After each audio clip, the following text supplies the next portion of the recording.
Hi అండి, లక్ష్మీ ఫుడ్స్కి స్వాగతం. మనకు జున్ను తినాలనిపించినప్పుడల్లా జున్ను పాలు దొరకవు కదా.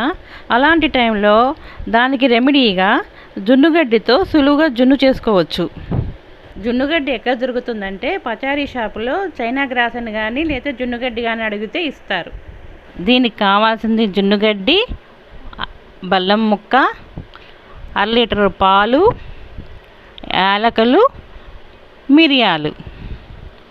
చైనా గ్రాసుని ఇలా ముక్కలుగా చిన్న చిన్న ముక్కలుగా చేసుకోవాలి. ఒక బౌల్లోకి తీసుకొని దీనిలో కొంచెం నీళ్లు పోసుకొని ఒక 2 నిమిషాల పాటు నానబెట్టుకోవాలి. తర్వాత స్టవ్ మీద గిన్నె పెట్టుకొని ఈ పాలు కాచుకోవాలి. బెల్లాన్ని ఇలా పొడి పొడిగా చేసుకోవాలి. మరుగుతున్న పాలల్లో మనం నానబెట్టుకున్న జున్నుగడ్డిని వేసుకోవాలి. జున్నుగడ్డి పూర్తిగా కరిగేదాకా 15 నిమిషాల పాటు మరిగించుకోవాలి. మనం తురుముకున్న బెల్లాన్ని మరిగిన పాలల్లో వేసుకోవాలి.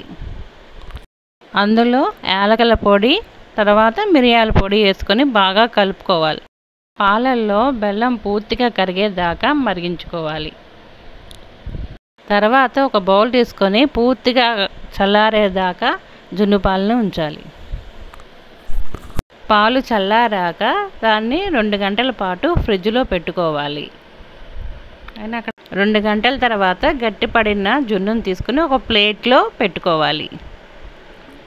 అంతే, జున్ను రెడీ అయిపోయింది. చూడండి ఎంత బాగా ఉందో, అచ్చం జున్నులాగే. So please don't forget to like, share and subscribe my channel. Thank you.